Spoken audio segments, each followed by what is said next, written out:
Well, our dear John Lewis has been laid to rest. I don't know if you saw the double rainbow over the Capitol on Tuesday night. It was quite a remarkable sight to see. It wasn't even raining, and there was a double rainbow. As I said yesterday at his service, the night he died, the flags that were waving over the Capitol were saying goodbye to him as he made his transition. And on the last night before he would be leaving the Capitol, he said his goodbye to us with a double rainbow, saying as he would say, "I'm home in heaven. I'm with Lillian. May he rest in peace," our dear John. We mourn him as a death in the family, but now we've passed 150,000 Americans who are dead from the coronavirus. Many of them were not necessary to have met that fate. Today on the floor of the House, we'll have a moment of silence to observe the loss of 150,000 Americans. 10 weeks ago, we passed the HEROES Act. More than 10 weeks ago, we passed the HEROES Act, which had a path to containing this virus with testing, tracing, treatment, mask wearing, sanitation. The Republicans said they wanted to take a pause. Well, the virus didn't. Since then, over 65,000 Americans have died. 300,000, just a huge number of Americans have, 3 million Americans since then have become infected. So much for the pause. And now, the beginning of this week, the Republicans in the Senate came back with a piecemeal approach. Clearly, they, and perhaps the White House, do not understand the gravity of the situation. 150,000 Americans died, as I say, almost nearly half of them since we passed our bill. Several hundred thousand, 3 million. You know how it goes. The first million took 100 days. To get to 2 million took 43 more days. To get to 3 million took 27 days. And to get to 4 million, it took 16 days. We're now approaching 4.5 million. This is a freight train that is picking up steam and picking up speed. That acceleration is not a good thing. It must be stopped. And we have a plan in the HEROES Act to do just that. Science-based testing, tracing, treatment, distancing, mask wearing, and the rest. And if we do, that is the way to open our economy, to more safely open our schools, to reduce the number of infections instead of an accelerating pace of infections spreading across our country. Children are, it's really sad to even say, children are food insecure. Families are food and rent insecure. 19th straight week, this week, the 19th straight week of people applying for unemployment insurance. 30 million people doing that. We really need to, again, stop the spread. That's first and foremost. To do that, we need the people to work and have the equipment to do it. That's why the HEROES Act has, God bless you, has the funding for state and local government to honor our heroes, our healthcare workers, our first responders, our teachers, our transportation workers, our sanitation workers, food suppliers, and the rest, meeting the needs of the people in our cities and states. That's why we have our strategic plan for testing in our bill, the HEROES Act. And that's why we have a robust, put money in people's pockets so that the consumer economy that we are can continue to be and to curtail the deepening of the recession we're in. And so in this time of all of that, what are the Republicans proposing? Cutting the benefit to America's working families. Put $200 on the floor yesterday. $200 from $600. They want to make it sound like, what would be for $600? They don't have the votes for $600. And why don't they? Because they're too busy. Look, in the CARES Act, just think of this, in the CARES Act, they had a $150 billion benefit to high-income people, to, shall we say, high rollers. Had nothing to do with the coronavirus. It was retroactive in terms of tax benefits to certain high rollers in the economy. And yet they resent America's working families getting the $600, which is essential to their needs. So they've offered $200. We're saying we have the HEROES Act. Respond to us on that, and we'll go forward. But the $600 is essential in the lives of these families. And they question, well, maybe somebody's staying home making more money than they would. Well, why don't you subject those high rollers to that same scrutiny as to whether that money was justified? We have the data. They said, oh, we have data showing that people stay home. So, well, we have data. We have data showing that that is not the case. Anecdotally, if you want to name somebody, name them. And we'll anecdotally name some of your people. The plural of anecdote is not data when it comes to millions of American families benefiting from this. So that's where we are on the negotiations. We'll be talking again today. I think it's important to note that Chairman Powell once again said this week, I'll read his words, the path forward for the economy is extraordinarily uncertain and will depend in large part on our success in keeping the virus in check. This pandemic and its fallout represents the biggest shock to the U.S. economy in living memory. And then, of course, he has called upon us to do more. So again, we stop the spread, open the economy, reduce the infection rates in communities so you can open schools. Recognize that the biggest spread now is has been among people of color who haven't had the access to testing. So it all comes back down to what I've talked to you about before. It's about equipment.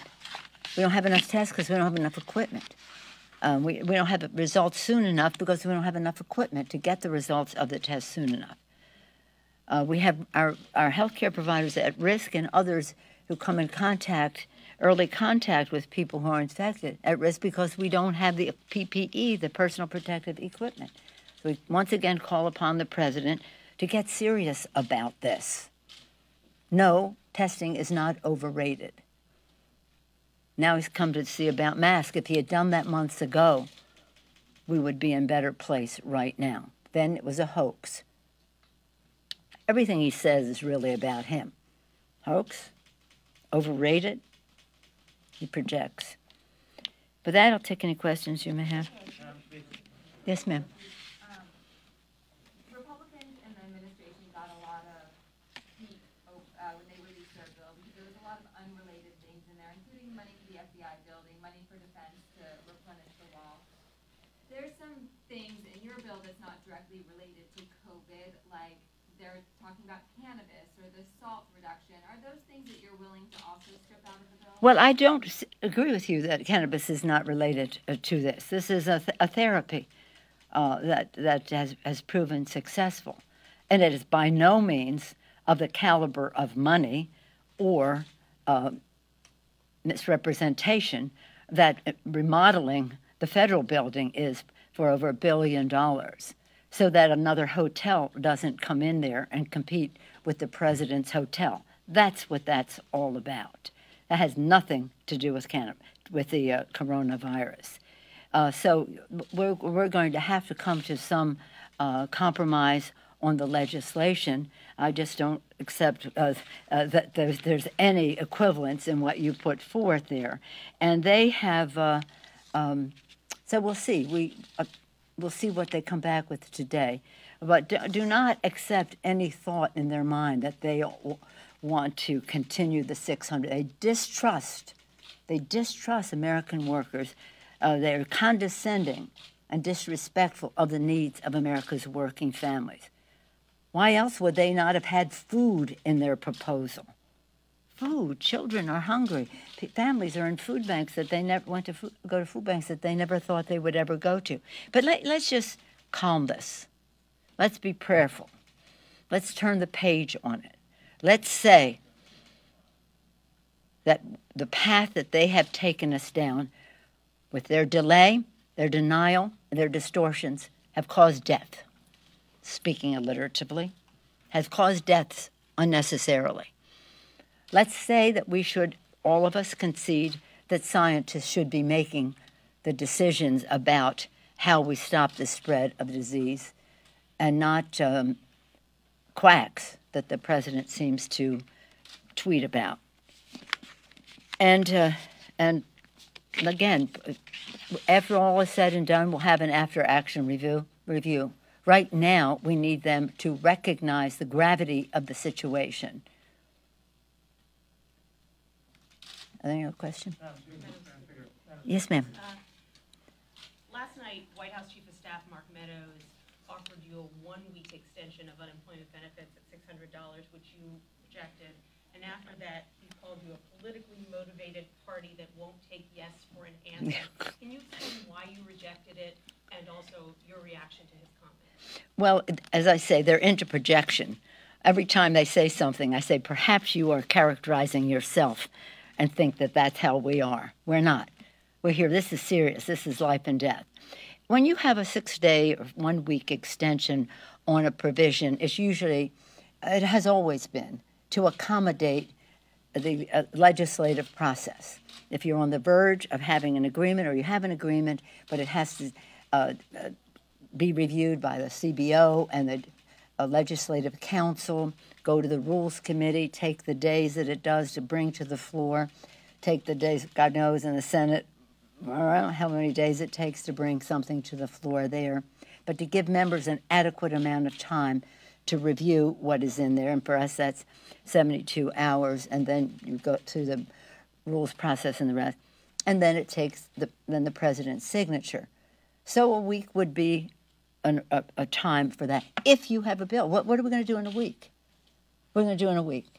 If you have, what are you going to do in a week? That is, first of all, they don't even have the votes for it in the Senate. Let's get real about who says what. We passed a bill 10 weeks ago. It was bipartisan. We passed a bill over 10 weeks ago. They couldn't even get a shell bill. They couldn't even get a $200, which we totally reject. They couldn't even pass something like that among their own members. Forget 60 votes. Talk 51 votes. So it's no use. Why don't we just get the job done? Why don't we just get the job done? And there's just the only accommodation that such a bill is if you're on the path. We're not. Do you have any thoughts about this new Mitt Romney proposal that would extend unemployment insurance for 3 months? No, I mean, we have to have, look, people, the business community talks all the time about needing certainty in their lives and this or that, but somehow or other we think that we can diminish the recognition for that. God bless him for having a proposal. I don't think he can pass that in the Senate either, but we'll see. You know, he'll see what he can do. But all of it is predicated on a lower benefit for America's working families at a time where the virus is accelerating. More people are applying for unemployment insurance. 19 straight weeks of over 1 million people applying for and they're saying, let's do this for 6 days. No, let's sit down and get this done. Let's recognize people need $600. Let's recognize state and local need help with laying the money they have spent to fight the virus and the revenue lost. Cities, municipalities, counties, states all over the country say they need that money in a bipartisan way. And then, of course, let's get real and scientific about stopping the spread of the virus. So, no. Yes, and then yes. Okay. If you look back at March and April, there was a lot of partisan bickering, but at the end, almost every vote was either by unanimous consent, unanimous vote, or just a simple voice vote. What is so different now? What changed in the last 3 to 4 months? Well, let me just say, with all the respect in the world for your question, we aren't bickering. We were having major policy disagreements about how we meet the needs of the American people. I know that you all are engaged in characterizing us as bickering and an equivalence when we want to help America's working families and they want to give tax cuts to the richest people. And why can't they come to agreement? We don't have shared values. That's just the way it is. So it's not bickering. It's standing our ground or trying to find common ground. And they started out, the CARES Act, the first bill was a small bill, but it was about testing. They really didn't do it scientifically. Then the next bill, big bill, was the CARES Act. The CARES Act came out as a corporate trickle-down bill. And we said, that's not what we need. And so we had our Take Responsibility bill, which was bubble up from working families, and we came to agreement. Some bad things were still in the CARES Act, like $150 billion to the richest people in America, retroactively, having nothing to do with the coronavirus. But nonetheless, we were about 4 bills we did in a bipartisan way. The next bill was the PPP the additional PPP bill, and what did they say? Never, no way, never will pass, and we're having this, and this is what it is. And then they ended up doing what we had, a $60 billion set aside for small and women and minority-owned businesses. They ended up having the money for the hospitals, more money for testing, because that we made the case and we got to that place. It didn't mean we swallowed their first offer or they swallow our first offer. It's the legislative process. We put forth what we think is urgently needed by the American people because we recognize the gravity of the situation. They don't. And that's for their, like, what? Food? Food? I mean, really, the one that gets me is food, I guess, as a mom, and I guess as an Italian-American. Food means a lot to me. That people are hungry and we're not doing anything about it? And that's not in their bill. We had food in one of the early packages, SNAP, food stamps, those things, but not since. They haven't accepted it since. So we anticipate that we will have a bill, but we're not there yet. I just said Chad would be next. So I'm having trouble understanding where is potential compromise for you. I know what you said, okay, no interim bill right now unless there's something that's on the table that you're working toward that. But there's something on the table, what? Unless there's something on the table. Yeah. You said if I'm sorry, I just didn't hear you say. Doing a bill, if it was in draft, then you might do an interim bill. But where is the area of give on the Democratic side? You've insisted on the $3 trillion. You said today food, okay.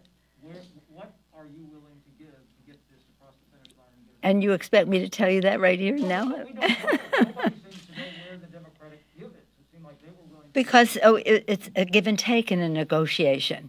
And so far, we don't see that they want to. In other words, in negotiating, there are 2 things to remember.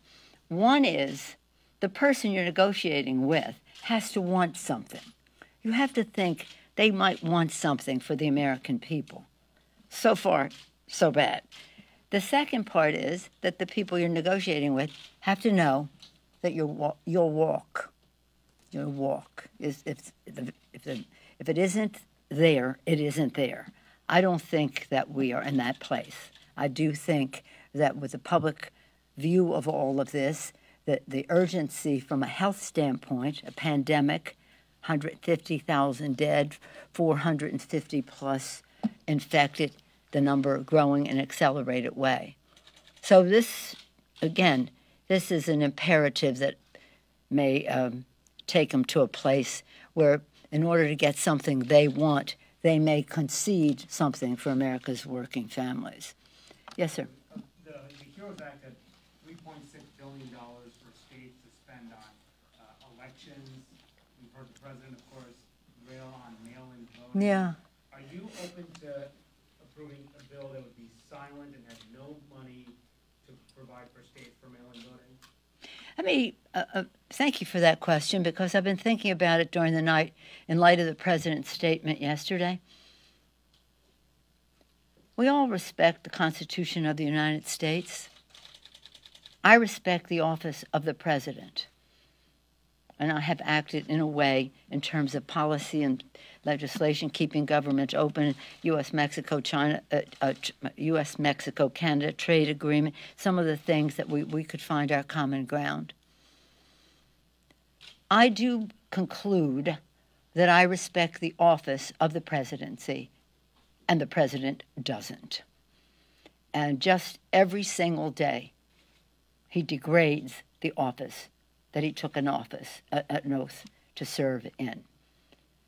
To say yesterday that he thought that we should postpone the election, you have to wonder, is this... I would say, what does he have on his mind? But I'm not even sure that that's a logical territory to go into. This is very serious, very serious. So we need to have an election that does not jeopardize the health and well-being of the American people. I was a party chair before I came to Congress, the chair of the largest party in the country, the California Democratic Party. And voting by mail was always what the Republicans did best. We could win on Election Day of getting out the vote. When you see the absentee ballots, you knew that that's where they would have their greatest success. That has always been the case. So what we're talking about here is not necessarily a political advantage to us. And Republicans want it. Some Republicans, secretaries of state, want it, and they want the money without the restrictions that the Republicans put in the last bill. We have a letter to that effect. I can show it to you from the Association of State Secretaries of State. But right now we have a situation where going into polling places, having to stand in line for hours, and do people keep the distance and all the rest, is a health issue. But it's also a health of our democracy issue, so that if people do want to go to the polling places, there are enough of them open. There are enough of them open hours and days wise. So this isn't just about absentee. Now, the president is making a distinction between absentee and vote by mail. I rest my case. It's the same thing. I vote absentee, and that's okay. Vote by mail. Well, what do? You mail it in. Now, what they're also doing, since you brought up the subject, is they're trying to diminish the funding and the rest. They're not accepting our funding for the postal system. Post office needs funding. What we put in the bill was the proposal of the U.S. Postal System Board of Governors. The U.S. Postal System Board of Governors is bipartisan, 100% appointed by Donald Trump. And they have recommended the figure that we have in the bill. In fact, they have actually recommended more, but we put some of the rest of it in the infrastructure bill, the part that pertained to trucks and all that. So this is about... Now, what they want to do is diminish the money for the post office, because if you mail in your ballot and it has a stamp, then they have to date that. Sometimes they don't, but they have to date that, postmark it. If it is prepaid postage, they don't necessarily do it. And they don't necessarily do it in a timely fashion, passing it on in a timely fashion, because they just don't have the personnel. And there's a method to their madness. So understand this. He wants to cancel the election or postpone the election. Really? Did he learn that from Putin or something? They want to diminish the capacity of the postal system to work in a timely fashion. They want not to give any money that we have in the HEROES Act, but they voted for this before. We have $400 million in the CARES Act. Not enough, but they have voted for the principle that we should be helping to protect our elections. And we do know that Russia is interfering again in our elections. The intelligence community has told us that they are continuing the behavior of what they did in past elections. And there may be other foreign governments that are trying to intervene. So we need to protect the security of our electoral system, and we have to give people the opportunity to vote the way they want to vote, whether that's in person or by mail, but recognizing that in the time of the coronavirus, hopefully it will be diminished by then, but in the time of the coronavirus, this is an answer that has benefited Republicans overwhelmingly over time. So will you not accept a bill that zeroes out? I'm not telling you what, I'm not negotiating. I'm not telling him what we take, what we'll give him, what we don't. But that is a very essential priority for us. Anybody who's been here? Yes, you just came in. You just arrived. Yes. Congressman Gomer, he was diagnosed and tested positive, and now he's in isolation. You've got other members of Congress who are now gone into quarantine because of contact with him. You've now mandated masks on the campus on the House side. Is it time for you and Senator McConnell to reverse your decision from early in May to not have rapid testing here for members, for staff, for people who are on this complex every day? Well, first of all, it's not a decision of mine. It's a decision of the Capitol physician as to the needs for testing. It would be, you think of members of Congress, there are 535. No, there are about 20,000 people who make the Capitol run. And the Capitol physician has not said yet that he thinks that we should be tested, but it's not just us. It's not just us, it's others as well. And as I said earlier, there are many people in the country who should be tested, should have access in order to quantify the problem, but also to trace and to treat so that people don't die. And I don't think it's a good idea for members of the Congress to say we should have it, but maybe not necessarily that people work here at the expense of others. Comes back to equipment. It comes back to equipment. We would probably have to do thousands of people. Some would say every day, some would say every week. It's not up to Senator McConnell or me. As far as I'm concerned, it's up to the Capitol physician. And I hope, we had called for masks for a while, but it was a question of enforcement. What happened now, it really made it certain that we had to do that, and the Capitol Police and the rest had to enforce it, not only on the floor of the House, but throughout. And then they can make their own decision about requiring masks to the other office buildings and other places in the Capitol complex, the whole Capitol Hill complex. So it is something that you would have thought, as a matter of courtesy or just safety, that the Republicans would have agreed to before. And some did, but not all. And now they must. And what's really of concern to me is because we think of Capitol Hill as us. It's about the staff and the support staff to make it all run. And now you're seeing messages from staffs of members stating the concern they have about how their offices have been treating the issue of the coronavirus. Doesn't that raise a question, though, about all being here today and even the soundness of Dr. Monahan's guidance? I know we have remote voting. Well, we're separated from each other. I'm not coming anywhere near any of you. Because you have members, I know you're saying it's not just members, it's staff and other people.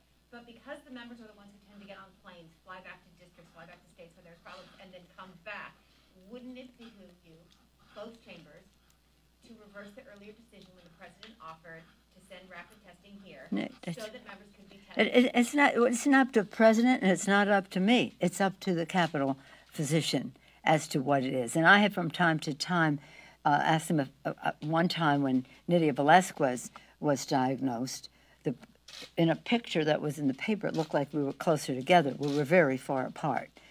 and I said, well, since that picture, people are asking me, and he said, well, first of all, I know you weren't that close together, A, and B, no, you shouldn't be tested. Thank you all very much.